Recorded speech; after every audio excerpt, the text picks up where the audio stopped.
The darkness of space above Earth suddenly filled with light. Massive ships appeared from nowhere, each one the size of a small city. They moved in perfect formation, their hulls gleaming with strange metals that seemed to absorb starlight. On the surface below, people stopped what they were doing and looked up at the night sky. Sarah was walking her dog when the first ship became visible. It hung above New York like a dark cloud, blocking out the moon. Her phone started buzzing with emergency alerts. Around the world, similar ships appeared over London, Tokyo, Moscow, and every other major city. The aliens had arrived. The ship stayed silent for 3 days. Earth's governments tried everything. They sent radio signals, laser communications, and even launched small rockets with peaceful messages. Nothing worked. The aliens did not respond. Military leaders held emergency meetings. Scientists worked day and night trying to understand the alien technology. Regular people watched the news and waited.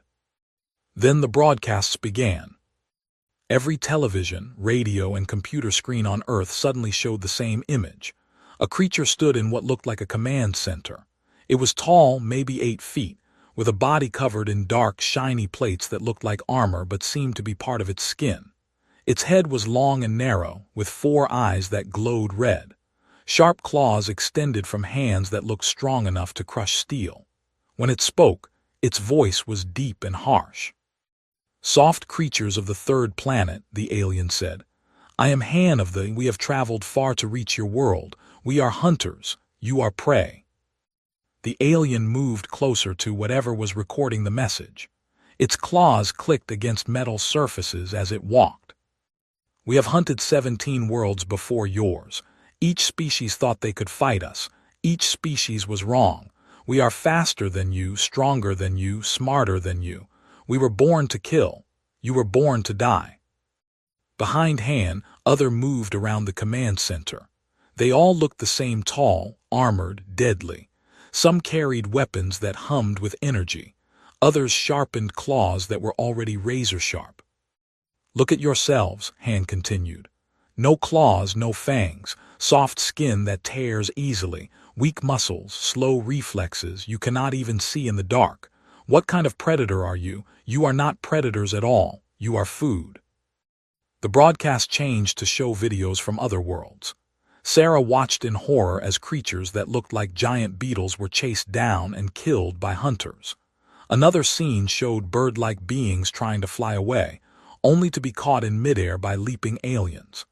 Every hunt ended the same way, with alien victory and complete destruction of the local species. "These hunts were entertaining but brief," Han said as the videos played. "The beetle people lasted 4 days. The sky dancers managed 6. The crystal singers held out for almost 2 weeks, but they were too slow. They all made the same mistake. They tried to hide from us." The broadcast returned to Han's face. His 4 eyes seemed to look directly at each person watching. "We give you 7 of your solar cycles to prepare.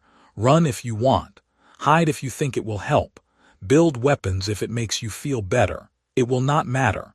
When we come down to your world, the great hunt will begin. We will chase you, catch you, and kill you. Some of you might survive long enough to provide good sport." Sarah noticed that others in the background were making sounds that might have been laughter. "Do not try to leave your planet," Han warned. "Our ships surround your world. Any vessel that attempts to escape will be destroyed. You will face us here on the ground as prey should face predators. This is our way. This is how it has always been." The alien leader stepped back and spread his arms wide. His claws caught the light and gleamed like knives. "Prepare yourselves, soft ones. In 7 days, we will show you what real hunters can do. We will teach you what it means to be prey. Your world will become our hunting ground and your species will become our trophies." The broadcast ended. Every screen went black. Around the world, panic began immediately. People ran through streets trying to get to their families. Governments declared martial law. Military bases went a full alert. Some religious leaders said it was the end times. Others said humanity should fight. A few said they should try to negotiate. Sarah stood on the sidewalk, her dog whining beside her. Above, the alien ship blocked out the stars. She thought about what Han had said. No claws, no fangs, soft skin. He was right about all of that. Humans were not built like those aliens. They did not have natural armor or razor-sharp weapons.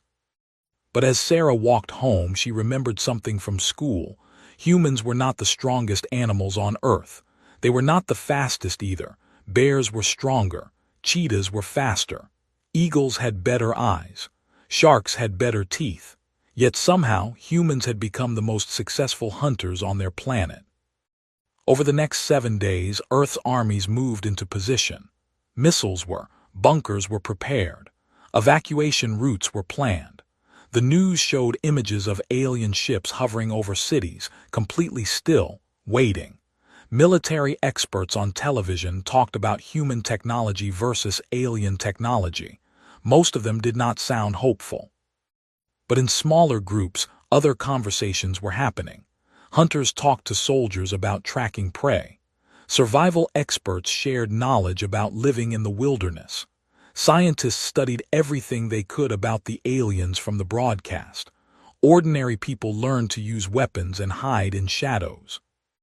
They had made one mistake in their message. They had told humans exactly what kind of hunters they were. Fast, strong, individual killers who relied on fear and superior physical abilities.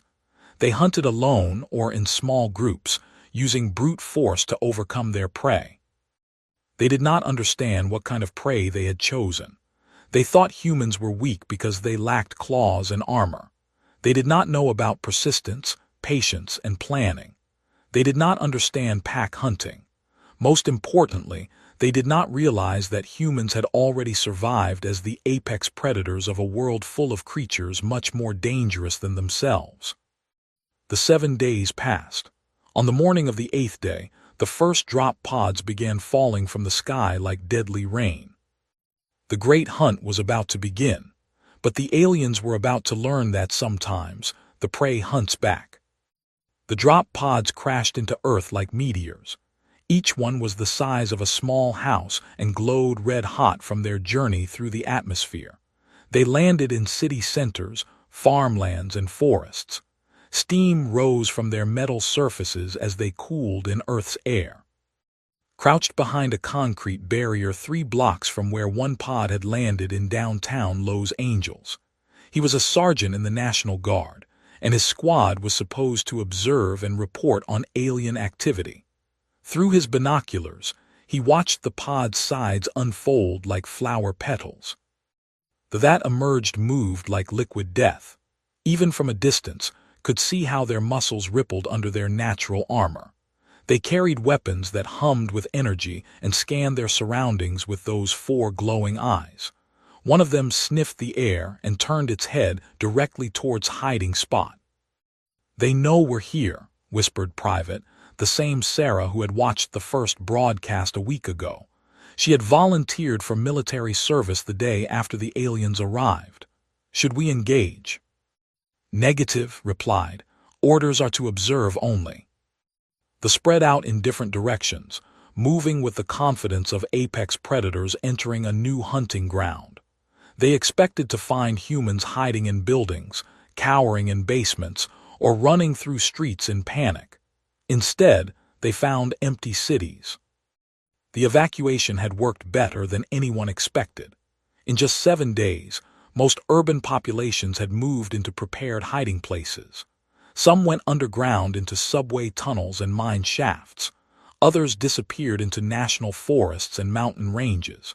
Many simply went to ground in smaller towns and rural areas where they could blend in better. But there were patient hunters. They had done this before on 17 other worlds. Empty cities just meant the prey was hiding somewhere nearby. The first hunting pack of 6 began tracking human scent trails through the abandoned streets. Their sense of smell was incredibly strong, and humans had left plenty of traces behind. They followed the trails like bloodhounds, moving faster as the scent grew stronger. 3 hours later, they found their first group of prey. A family of 5 had hidden in an old warehouse on the outskirts of the city. The father, Robert, had thought the thick concrete walls and single exit would protect them. He was wrong. They tore through the steel door like it was paper. The hunt lasted less than 5 minutes. The aliens were faster than any human could be, stronger than any human could match, and their claws cut through clothing and flesh like razors. Robert tried to fight back with a hunting rifle, but his bullets barely scratched their natural armor. His wife tried to run with their children, but they caught them before they reached the back of the warehouse. When it was over, the lead activated a recording device and transmitted the results back to their ship. Han watched the footage with satisfaction. The hunt had gone exactly as planned, quick, efficient, and completely one-sided. Acceptable, Han decided. The prey fights as expected, weak, slow, and stupid. Continue the hunt. Similar scenes played out around the world. Hunting packs found isolated human groups and eliminated them with brutal efficiency. Each successful hunt was recorded and transmitted back to the ships, where the footage was studied and shared among the alien crews as entertainment. In London, a pack cornered a group of refugees in an underground parking garage. The humans had barricaded the entrances, but the aliens simply punched through the concrete barriers. In Tokyo, another pack tracked a family through the city's storm drain system, eventually trapping them in a dead-end tunnel. Every hunt ended the same way. But after the first day, something strange began to happen. Scout Leader X was leading a hunting pack through the forests outside Seattle when his communications specialist stopped suddenly. "Problem Ag?" X asked. "Hunter pack has not reported in for 4 hours," Ag replied, checking his equipment. "Their last transmission was from Grid Sector 12. X was not concerned. Equipment malfunction, or perhaps they found better prey and are taking their time with the hunt.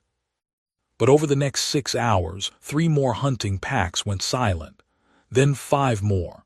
By the end of the second day, nearly 20% of the packs had stopped reporting. Han reviewed the situation from his command center. The missing packs had all been hunting in different areas: mountains, forests, small towns, industrial zones. There was no pattern he could identify. "Send recovery teams to the last known positions," he ordered. "Find out what happened." The first recovery team found Hunter Pack's equipment scattered across a mountain clearing. The energy weapons were there but damaged. The communication devices had been smashed. Most disturbing of all, there were no bodies anywhere. The second recovery team found similar results at another site. Equipment left behind, no alien remains, and strange signs in the dirt that looked like human footprints. Lots of human footprints. "The prey is scavenging abandoned equipment," Han concluded. "Pathetic but predictable. They are trying to arm themselves with our superior weapons." But privately, he was puzzled. Where were the bodies? Were built to survive almost anything humans could throw at them. Even if some hunting packs had encountered larger groups of humans with heavy weapons, there should have been alien remains left behind. On the third day, something even stranger happened. Hunter Pack sent a distress signal from the Rocky Mountains in Colorado. The message was brief and filled with static. "Under attack by large group of humans," Kame's voice through the interference. "They have been following us for hours. Numbers unknown. They move strangely. They do not stop. Request immediate support." The signal cut off. 2 hours later, a recovery team found the site where Pack had made their last stand. This time, they found what they were looking for: bodies, but they had been arranged in a neat row, almost like trophies. Their claws had been removed. Their weapons were gone. Most disturbing of all, their communication implants had been carefully extracted from their heads. Han stared at the report for a long time. In 17 previous hunts on 17 different worlds, nothing like this had ever happened. The prey had always been prey. They ran, they hid, they died. They did not hunt back. "Increase pack sizes," he ordered. "No more groups smaller than 8 hunters. Maintain constant communication. Report every hour." But the disappearances continued. Larger packs went missing. Communication schedules were missed. Recovery teams found more equipment graveyards and more trophy arrangements. On the fifth day, something happened that truly alarmed the Scout Leader X himself had gone silent. X was one of the most experienced hunters in the fleet, a veteran of 12 different worlds. If something could take down his pack, it was not ordinary prey behavior. The recovery team that found X's last position discovered something that changed everything. Hidden in the trees around the site were crude but effective cameras, obviously built from human technology. The cameras had recorded the entire encounter. Han watched the footage with growing unease. It showed X's pack being followed by a large group of humans. But these humans did not behave like prey. They moved in coordinated groups, communicated with hand signals, and seemed to be hunting the rather than the other way around. The final scene showed the pack being surrounded and systematically eliminated by humans using a combination of stolen alien weapons and crude human devices. The humans worked together like a pack of wolves, covering each other's movements and striking from multiple directions at once. Most disturbing of all, the humans had shown no fear. They had approached armed with the same confidence that usually showed when hunting prey. Han turned off the recording and stared at the dark screen. In all his experience, across all the worlds he had hunted, he had never seen anything like this. For the first time since arriving at Earth, he felt something he had not experienced in decades of hunting. He felt uncertain. The morning mist hung low over the Rocky Mountains as Doctor led her group through the forest trail. Behind her followed 12 other refugees from Denver families with children, elderly people, and a few volunteers who had chosen to help with the evacuation. They moved slowly but steadily, following a path that would take them to a hidden shelter 20 miles deeper into the mountains. Checked her watch. They had been walking for 6 hours and still had a long way to go. The group was tired, but they kept moving. That was what humans did best. They kept going even when they were exhausted. Behind them, getting closer every hour, came death in the form of Warpack. Was the largest hunting group Han had ever assembled. 12 elite hunters, each one a veteran of multiple world hunts. They had been tracking this particular group of humans for 2 days, following their scent trail through the mountain wilderness. The prey moves strangely, observed Hunter as he examined broken branches and footprints. They do not run in panic. They move together like a herd. Did not care about prey behavior. He cared about results. This hunt would prove that the mysterious disappearances of other hunting packs had been flukes. Weak hunters losing to lucky prey, nothing more. His pack would show the proper way to eliminate human resistance. We gain on them, he decided, sniffing the air. Their scent grows stronger. Another hour and we will be close enough to see them. They increased their pace. They could run much faster than humans when they wanted to, covering ground in quick bursts of speed that would let them close the distance rapidly. But the mountain terrain was rough, and their prey had a good head start. An hour later, they caught their first glimpse of the humans. His group was visible on a ridge about half a mile ahead, moving in single file along a narrow trail. Perfect targets. Finally, growled, prepare for the final approach. We will surround them on the ridge where they cannot escape. They spread out and began their attack run, covering the distance between themselves and their prey in powerful leaps and bounds. This was what they lived for the moment when the hunt ended and the killing began. But when they reached the ridge, the humans were gone. Impossible, said, scanning the empty trail. We saw them here. Where could they go? Studied the ground. The human tracks continued along the trail, but they seemed to be moving faster now, much faster than humans should be able to move. They run, he decided. Good. Running prey is more entertaining than hiding prey. The chase began in earnest. They followed the trail at full speed, confident they would catch their prey within minutes. Humans could not outrun over short distances. But minutes turned into an hour. The hour became 2 hours. The humans kept running, maintaining a pace that should have been impossible for their weak species. Worse, the trail led deeper into the mountains where the air was thinner and the terrain more difficult.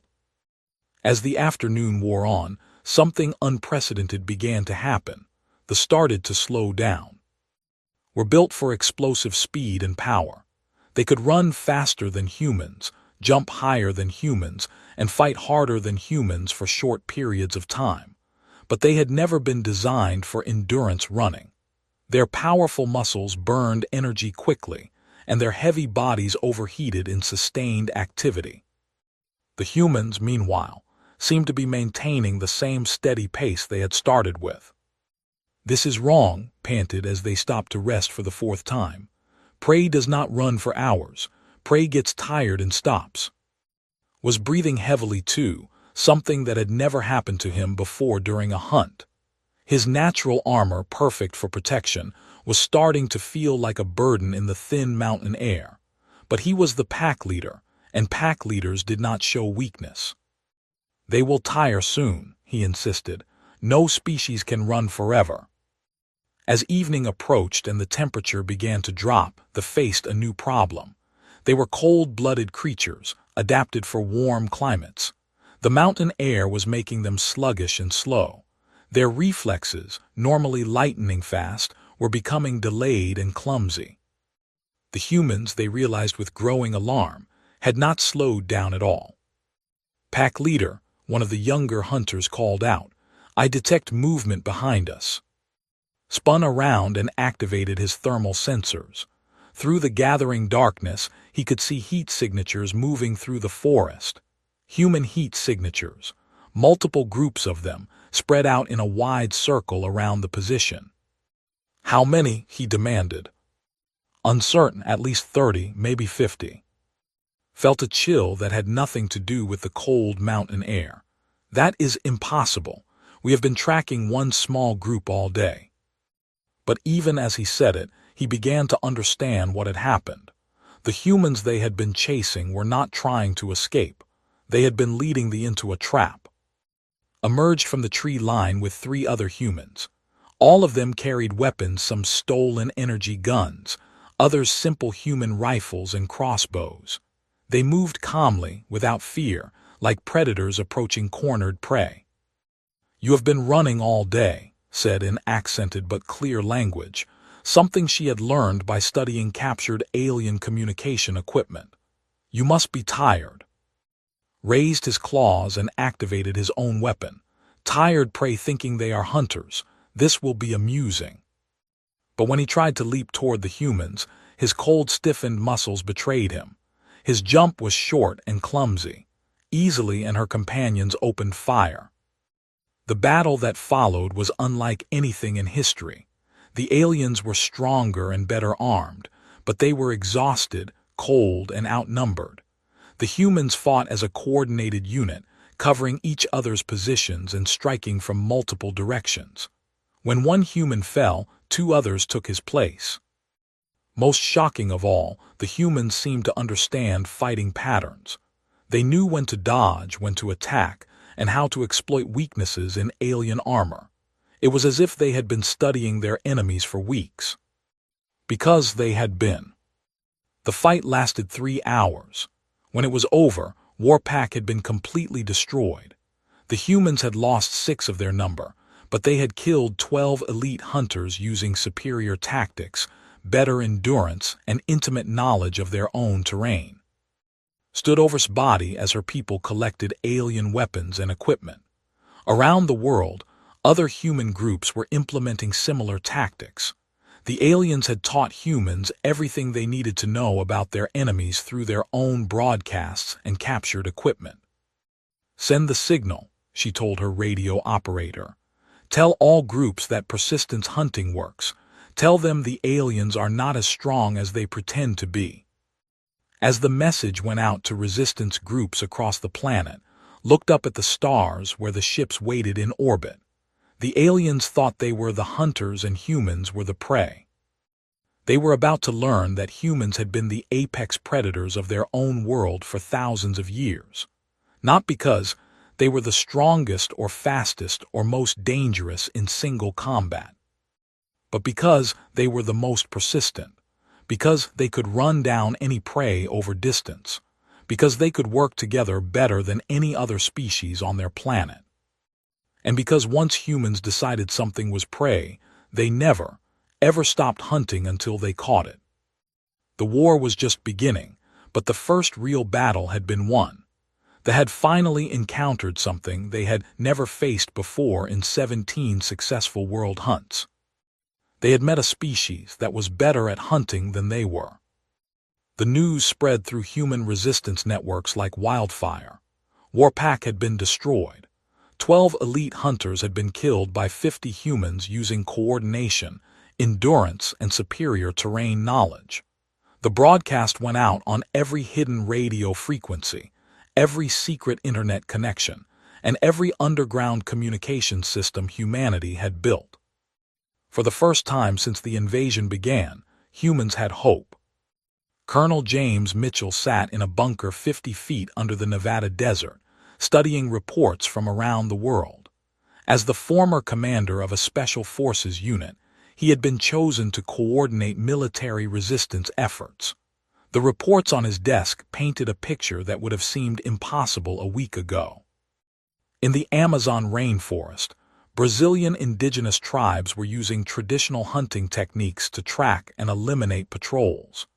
The aliens' superior technology meant nothing when they were lost in dense jungle, being stalked by humans who had lived there for generations. In the frozen wilderness of northern Canada, Inuit hunters were using the Arctic cold as a weapon, could not function in sub-zero temperatures, making them easy prey for humans adapted to survive in the harshest conditions on Earth. In urban environments, former soldiers and police officers were organizing wolf packs, coordinated groups that used human-made tunnels and abandoned buildings to set up ambushes. The aliens expected to hunt individuals or small families. They were not prepared for organized resistance. Mitchell's radio crackled to life. "Command, this is Pack 7 reporting." "Go ahead, Pack 7. We've got visual on a supply convoy moving through Sector 12. 20 aliens, heavily armed, escorting what looks like equipment pods. Request permission to engage." Mitchell checked his tactical display. Pack 7 was led by Maria Santos, a former Marine sniper. Her team had successfully eliminated 3 alien patrols in the past week using hit-and-run tactics. "Approved, Pack 7. Remember the new protocols. Hit them from multiple directions, use the terrain, and do not engage in direct combat. Make them chase you." "Copy that, Command. Beginning pursuit." The new tactics were based on a simple understanding of human versus capabilities. Humans could not win in direct combat. Aliens were faster, stronger, and better armed in one-on-one fights, but humans had advantages they did not understand. Humans were persistent hunters. They could track prey over long distances, wearing them down through exhaustion. They were pack hunters, able to coordinate complex group attacks. Most importantly, they were adaptive hunters. They learned from each encounter and shared that knowledge with others.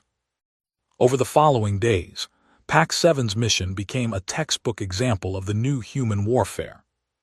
The convoy was moving through rough desert terrain, confident that their superior technology would protect them from any human attack. The aliens had plasma weapons that could cut through steel, armor that could stop bullets, and sensors that could detect heat signatures from miles away. What they did not have was endurance. Pack 7 began following the convoy at a safe distance, staying just beyond sensor range. They did not attack immediately. Instead, they waited and watched, learning the aliens' patrol patterns, weapon capabilities, and movement habits. On the second day, the pack began what Maria called pressure tactics. They fired a few long-range shots at the convoy, forcing the to investigate. When the aliens sent out scouts to find the attackers, The humans had already moved to new positions. The pattern repeated every few hours. Shots from one direction, then another, then another. They could never find the humans because the humans never stayed in one place long enough to be caught. But the constant harassment was wearing down the alien convoy. By the third day, they were exhausted. They had been chasing ghosts for 72 hours, never able to pin down their attackers but never able to rest either. The desert heat was affecting their equipment, and the constant state of alert was draining their energy reserves. That was when Pack 7 struck. The attack came from 6 different directions at once. Humans emerged from hidden positions among rocks and sand dunes, all firing coordinated volleys at specific targets. They aimed for equipment first, weapons second, and aliens third. Within minutes, the convoy's heavy weapons were destroyed and their communications were cut. But the real trap was yet to spring. As the aliens regrouped to fight back, they discovered they were surrounded by more humans than they had ever seen in one place. 3 other packs had joined the attack, bringing the total human force to nearly 200 fighters. The battle lasted 6 hours. They fought bravely, but they were outnumbered 10-1 and fighting in conditions that favored their enemies. When it was over, the entire convoy had been eliminated and their equipment captured. Similar scenes were playing out across the globe. In the forests of Germany, former NATO soldiers were using guerrilla tactics learned from decades of training. In the mountains of Afghanistan, local fighters who had spent years fighting invaders were applying those same skills against alien enemies. Most disturbing to the humans seemed to be learning from each other faster than any species they had encountered before. Tactics that worked in one location were quickly adapted and used in others. Alien weaknesses discovered by one group were immediately shared with all groups. Han studied the reports with growing alarm. In just 2 weeks, he had lost more hunting packs than in the previous 5 world hunts combined. Worse, the humans were becoming more aggressive and better organized with each passing day. "The prey is adapting too quickly," he told his senior staff. "They learn our patterns and exploit our weaknesses. This should not be possible." War leader Hun, his chief tactical officer, brought up a holographic display showing global positions. Red markers indicated destroyed or missing units. There were hundreds of them. "They fight like a single organism," Hun reported. "When we develop new tactics, they counter them within days. When we change patrol patterns, they adjust immediately. It is as if they share a collective intelligence." Han studied the display with growing unease. In his long career, he had never encountered anything like human coordination abilities. Most prey species fought as individuals or small groups. Humans seemed to fight as an entire planet. "What do you recommend?" he asked. "Withdraw to fortified positions. Consolidate our forces. Stop sending small hunting packs into areas where humans can use terrain advantages." It was sound tactical advice, but it went against everything they believed about hunting. They were predators. They attacked, they hunted, they killed. They did not hide behind fortifications like prey. But Han was beginning to understand that Earth was different from other worlds. The humans were different from other prey. "Implement defensive protocols," he ordered reluctantly. "Establish perimeters around our drop zones. Increase patrol sizes to minimum 50 hunters. No more small group operations." As they pulled back into defensive positions, human resistance fighters celebrated their first major victory. They had forced the galaxy's apex predators to abandon offensive operations and hide behind fortifications. Colonel Mitchell received reports of the alien withdrawal with satisfaction. Phase 1 of the resistance plan had worked. They were no longer hunting humans. They were trying to defend themselves from human hunters. "All packs, this is command," he broadcast on all frequencies. "Alien forces are withdrawing to defensive positions. Begin Phase 2 operations immediately." Phase 2 was siege warfare. If the aliens wanted to hide behind walls, humans would show them what a real siege looked like. Humans had been perfecting siege tactics for thousands of years, from ancient castles to modern military installations. Around the world, human packs began surrounding alien positions.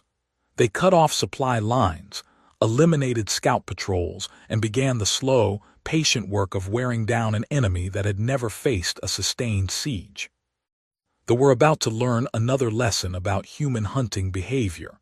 Humans did not just chase down fleeing prey.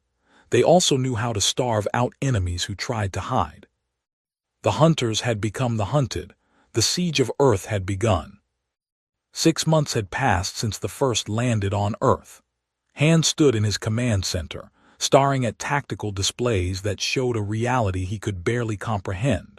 Of the original 200 hunting packs deployed to Earth's surface, only 37 remained operational. The rest had been destroyed, captured, or simply vanished into the human-controlled wilderness. The Great Hunt had become the Great Disaster. "Report," he demanded from his tactical officer. War Leader Hun approached with obvious reluctance. "Perimeter 7 has fallen. The humans breached our defenses using captured plasma weapons and coordinated assault tactics. Survivors estimate they faced over 500 human fighters working in perfect coordination." Han closed his 4 eyes in frustration. "Survivors? How many of our hunters escaped?" "None. I meant survivors from previous human attacks who witnessed this one through our surveillance equipment." The truth was becoming impossible to deny. They were no longer the hunters.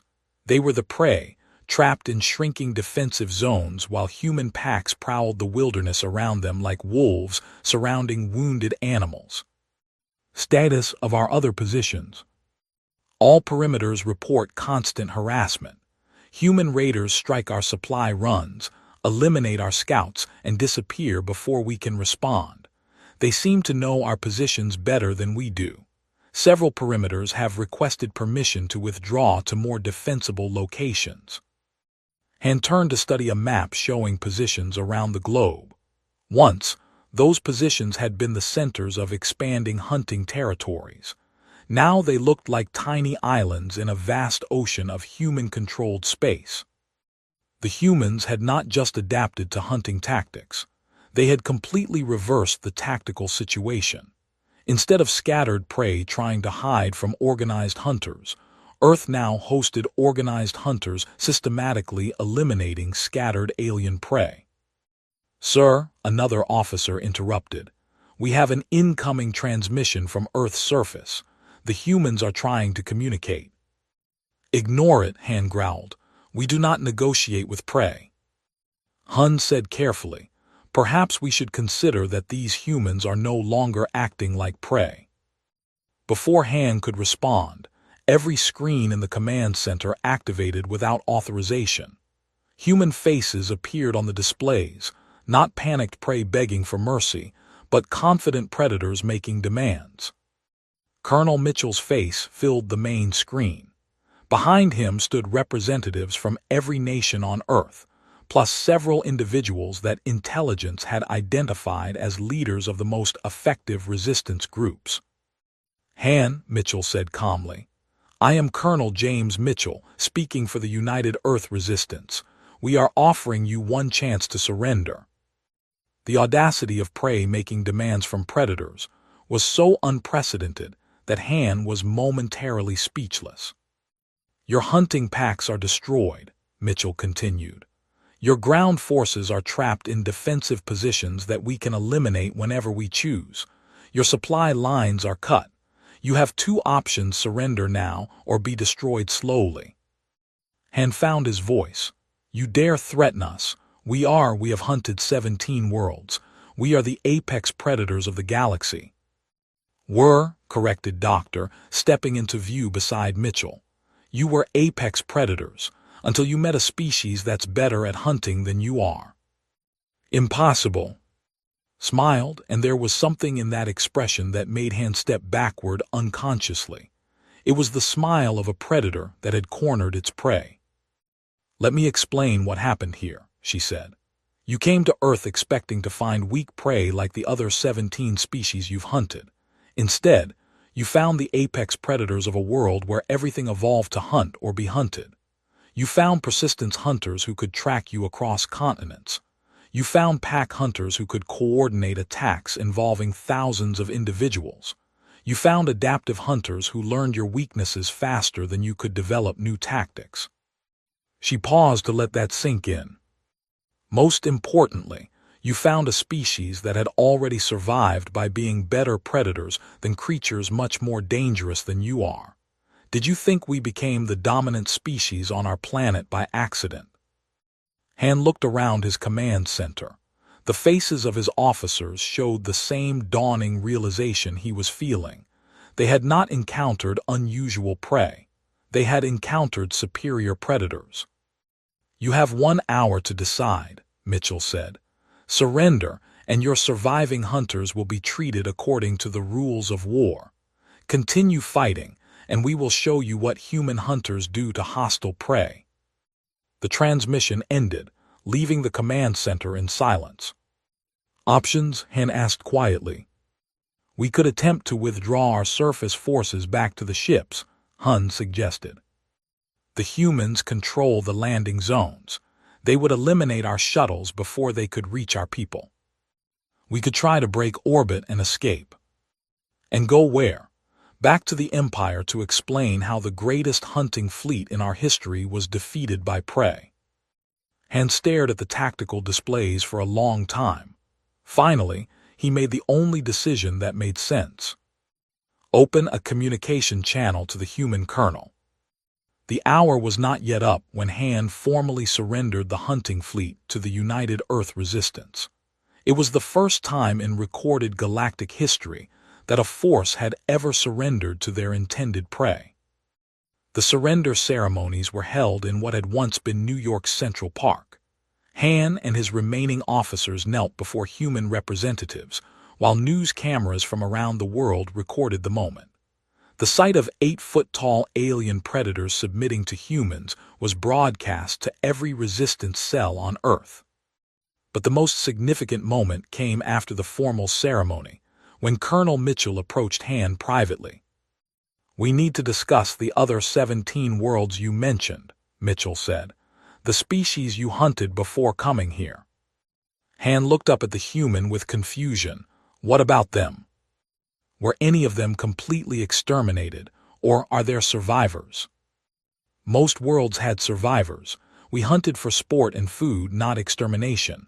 Why do you ask? Mitchell's expression was the same one had worn during their broadcast, the smile of a predator planning its next hunt. Because those worlds are going to be liberated, Mitchell explained. Human exploration fleets are already being organized.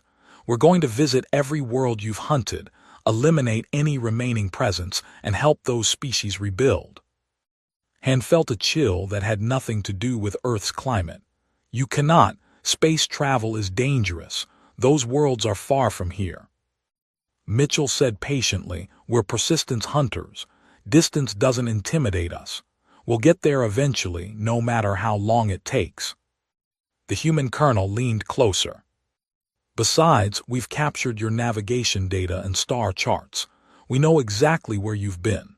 And now that we have your ships and technology, we have the tools to get there. Over the following months, the first human exploration fleets departed Earth's solar system, using captured vessels operated by human crews with alien prisoners as guides. Their mission was twofold: liberate the survivors of previous hunts and establish humanity as the new dominant predator species in the galaxy. Years later, when the first reports came back from those distant worlds, the galaxy learned that humans had not been satisfied with simply defeating the. They had systematically tracked down every hunting ground, eliminated any alien forces they found, and begun teaching other species the hunting techniques that had proven so effective against their former oppressors. The Empire, which had dominated the galactic hunting grounds for centuries, found itself facing coordinated resistance movements on dozens of worlds, all trained, equipped, and led by human advisors who understood better than anyone how to hunt the hunters. On Earth, in the preserved command center that had once belonged to Han, a simple plaque was installed above the main tactical display. It read, "They came here believing they were the apex predators of the galaxy. They learned that apex predators are not determined by claws, fangs, or armor. They are determined by intelligence, coordination,